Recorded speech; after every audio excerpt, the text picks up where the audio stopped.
आज के वीडियो में आप सभी का स्वागत है। विश्व राजनीति में आज जिस घटना की सबसे ज़्यादा चर्चा है, वह है अमेरिकी राष्ट्रपति का चुनाव। अमेरिकी राष्ट्रपति का चुनाव एक जटिल प्रक्रिया के माध्यम से होता है, जिसे हम आज सरल शब्दों में समझने की कोशिश करेंगे। सबसे पहले हम अमेरिका में मताधिकार के इतिहास के बारे में चर्चा कर लेते हैं कि 1787 में अमेरिका का संविधान लागू हुआ। उस समय मतदान के अधिकार का विषय राज्यों के ऊपर छोड़ दिया गया। ज्यादातर मामलों में मतदान का अधिकार केवल व्हाइट, मेल और लैंडलॉर्ड्स के लिए था। अधिकांश राज्यों ने पहले महिलाओं या अफ्रीकी अमेरिकियों को मतदान का अधिकार नहीं दिया था। 1817 में अमेरिकी संविधान में 15वां संशोधन पारित किया गया और तब पुरुष अफ्रीकी अमेरिकियों को वोट देने का अधिकार मिला। 1920 में यानी संविधान के लागू होने से लगभग 133 साल बाद अमेरिकी संविधान में 19वां संविधान संशोधन करके अमेरिकी महिलाओं को मतदान का अधिकार दिया गया। 1971 में अपनाए गए संविधान के 26वें संशोधन के अनुसार 18 वर्ष से अधिक आयु के सभी व्यक्तियों को मतदान का अधिकार दिया गया। यानी 1971 में जाकर के यूनिवर्सल सफरेज अमेरिका में लागू किया गया। यहाँ दो बातें विशेष रूप से ध्यान देने वाली है कि एक तरफ भारतीय संविधान के लागू होने के साथ ही हमने भारतीय महिलाओं को भी वोटिंग राइट्स दे दिए, जबकि अमेरिका जैसे देश में संविधान लागू होने के 133 साल बाद महिलाओं को वोटिंग राइट्स दिए गए। यानी इस मामले में हम बाकी देशों से आगे रहे। दूसरी एक और बात यहाँ नोटिस करने वाली है कि अमेरिका में हम देख पा रहे हैं कि 133 साल बाद 19वां संविधान संशोधन, जबकि हमने अपने 70-75 सालों के इतिहास में भी अपने संविधान में 100 से ज्यादा बार संशोधन कर लिए हैं। यानी साफ दिख रहा है कि अमेरिकी संविधान में संशोधन करना एक मुश्किल प्रक्रिया है, जबकि हमारा संविधान थोड़ा ज्यादा फ्लेक्सिबल है, लचीला है। आइए अब हम अमेरिकी राष्ट्रपति के चुनाव की बात करते हैं। अमेरिका में मुख्य रूप से दो राजनीतिक दल हैं, डेमोक्रेटिक एंड रिपब्लिक, और मुख्य रूप से जो चुनावी मुकाबला है इन्हीं दो राजनीतिक दलों के बीच होता है। अमेरिकी राष्ट्रपति चुनाव हर 4 साल में नवंबर के पहले मंगलवार को होता है, जिसे हम सुपर ट्यूसडे के नाम से जानते हैं। अमेरिकी राष्ट्रपति के चुनाव के लिए उम्मीदवार की आयु कम से कम 35 वर्ष होनी चाहिए, उसका जन्म संयुक्त राज्य अमेरिका में हुआ हो और वह पिछले 14 वर्षों से अमेरिका में रह रहा हो। परंपरागत रूप से अमेरिकी उम्मीदवार चुनाव से 1 साल पहले राष्ट्रपति पद के लिए चुनाव लड़ने का अपना इरादा सार्वजनिक करता है। अमेरिका में चूंकि चुनाव कराने के लिए कोई राष्ट्रीय इंस्टीट्यूशन नहीं है, इसलिए स्थानीय अधिकारी हजारों प्रशासकों की मदद से चुनाव आयोजित करते हैं। अमेरिकी राष्ट्रपति और उपराष्ट्रपति का चुनाव सीधे जनता द्वारा नहीं किया जाता है। इसके बजाय एक विशेष विधि अपनाई जाती है, उन्हें इलेक्टोरल कॉलेज के माध्यम से निर्वाचकों के द्वारा चुना जाता है। यानी अप्रत्यक्ष चुनाव के द्वारा अमेरिकी राष्ट्रपति और उपराष्ट्रपति के चुनाव होते हैं। अमेरिकी राष्ट्रपति पद के चुनाव की प्रक्रिया को हम 5 भागों में बांट सकते हैं। पहला प्राइमरी और कॉकस, दूसरा राष्ट्रीय सम्मेलन, तीसरा चुनाव प्रचार, चौथा आम चुनाव और पांचवा निर्वाचक मंडल, जो मुख्य रूप से राष्ट्रपति और उपराष्ट्रपति के चुनाव के परिणाम को डिसाइड करता है। तो आइए अब हम एक एक करके इन सभी चरणों के बारे में बारी बारी से जानने की कोशिश करते हैं। प्राइमरी और कॉकस, ये चुनाव का बहुत ही बुनियादी शुरुआत है, बुनियादी स्टेज है। तो एक बार इसके बारे में जानते हैं कि चुनाव प्रक्रिया चुनावी वर्ष के जनवरी या फरवरी महीने में, यानी 1 साल पहले प्राइमरी और कॉकस से शुरू होती है। अमेरिका में जो राज्य हैं वो अपनी इच्छा के अनुसार या तो प्राइमरी का आयोजन करते हैं या फिर कॉकस का आयोजन करते हैं। प्राइमरी का आयोजन राज्य और स्थानीय अधिकारियों द्वारा प्रत्येक प्रमुख पार्टी के संभावित राष्ट्रपति पद के उम्मीदवारों के लिए गुप्त मतदान का उपयोग करके किया जाता है। कॉकस राजनीतिक दलों द्वारा स्वयं आयोजित किए जाने वाले निजी कार्यक्रम होते हैं। यहाँ मतदाता सार्वजनिक रूप से तय करते हैं कि उन्हें कौन सा उम्मीदवार पसंद है। इसके बाद आयोजक वोटों की गिनती करते हैं और ये निर्णय करते हैं कि प्रत्येक उम्मीदवार को कितने वोट मिले। एक बार फिर से जानते हैं कि प्राथमिक और प्राइमरी और कॉकस में अंतर क्या है। मुख्य रूप से तो प्राइमरी और कॉकस मुख्य रूप से इस बात में भिन्न है कि उन्हें कैसे संचालित किया जाता है, कैसे उनकी फाइनेंस किया जाता है। राज्य सरकारें आमतौर पर प्राइमरी चलाती हैं जो राज्य को मापदंडों को, नियमों को निर्धारित करने की अनुमति देती है, जैसे कि इस प्राइमरी में कौन भाग ले सकता है।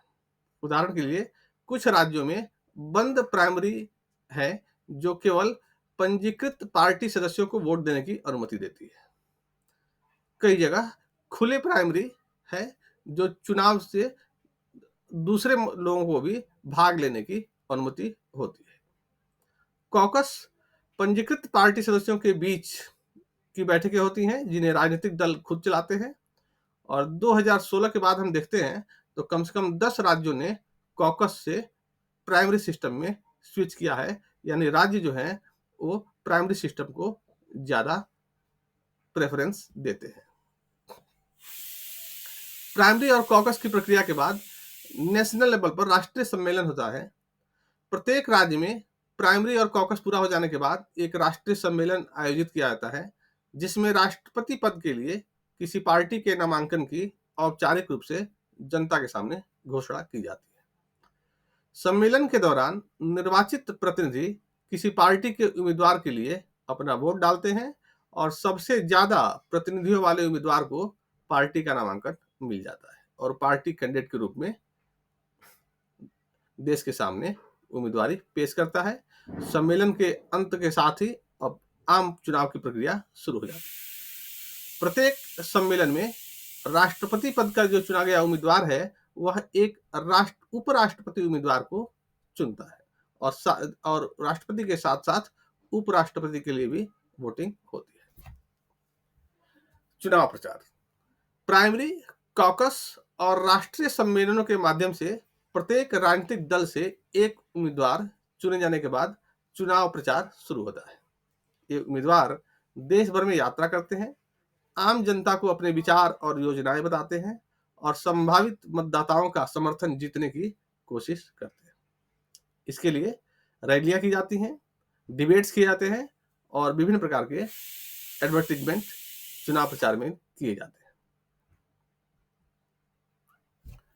आम चुनाव आमतौर पर नवंबर के महीने में पहले मंगलवार को होते हैं, सुपर ट्यूसडे को। देश भर के हर राज्य में लोग एक राष्ट्रपति और एक उपराष्ट्रपति के लिए वोट करते हैं।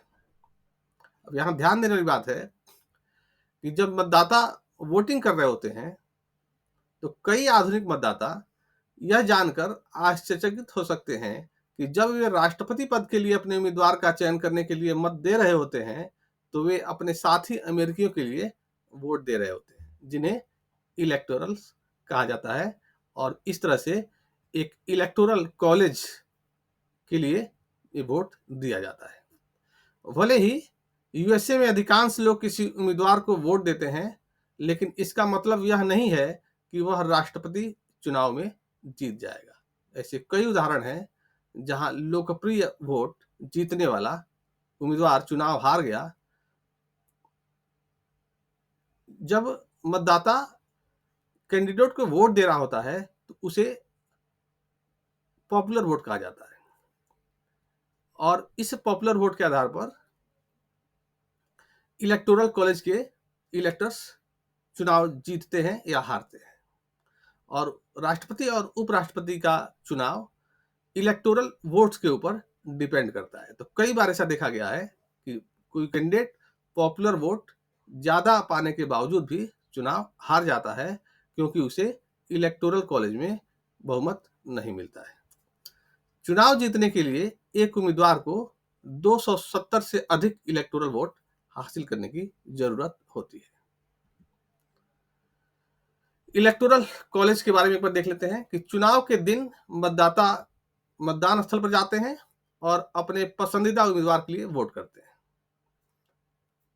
इस समय मतदाता राष्ट्रपति और उपराष्ट्रपति के लिए अप्रत्यक्ष रूप से वोटिंग कर रहे होते हैं। दोनों को निर्वाचक मंडल प्रक्रिया के माध्यम से मतदाताओं द्वारा चुना जाता है। राज्यों को प्रतिनिधि सभा और सीनेट में उनके पास मौजूद सीटों की संख्या के आधार पर इलेक्टोरल कॉलेज में सीट आवंटित की जाती है। इलेक्टोरल कॉलेज में 50 राज्यों और वाशिंगटन डीसी के 538 इलेक्टोरल वोट होते हैं। वाशिंगटन डीसी और 48 राज्य, 50 राज्य में से 48 राज्य और Washington DC winner take all प्रक्रिया का उपयोग करते हैं। मतलब इन राज्यों में जब पॉपुलर वोट जिसको ज्यादा मिलता है, उस देश के सभी इलेक्टोरल कॉलेज की सीटें उस पार्टी को मिल जाती है। इस सिस्टम को विनर टेक्स ऑल सिस्टम कहा जाता है। शेष 2 राज्य मेन और नेब्रास्का अपवाद है कि उनके पास अनुपातिक प्रणाली है, यानी जिस अनुपात में पॉपुलर वोट्स पार्टी को मिलते हैं उसी अनुपात में उनको इलेक्टोरल कॉलेज की सीट मिल जाती है। एक उम्मीदवार को राष्ट्रपति बनने के लिए 538 में से 270 इलेक्टोरल वोट्स जीतना होता है और 270 सीट इलेक्टोरल वोट्स जीतने वाला राष्ट्रपति के पद पर चुना जाता है। और हर चौथे साल निर्वाचन के बाद अगले वर्ष 20 जनवरी को संयुक्त राज्य अमेरिका में राष्ट्रपति के रूप में जीतने वाला उम्मीदवार शपथ लेता है। तो 20 जनवरी को वाशिंगटन डीसी में यूएस कैपिटल बिल्डिंग में शपथ ग्रहण समारोह होता है, जिसमें सबसे पहले उपराष्ट्रपति शपथ लेते हैं, उसके बाद राष्ट्रपति, और इस तरह अमेरिका में नया राष्ट्रपति अपना कार्यकाल शुरू करता है। इसी के साथ ये वीडियो समाप्त होता है। आप सभी का बहुत बहुत धन्यवाद।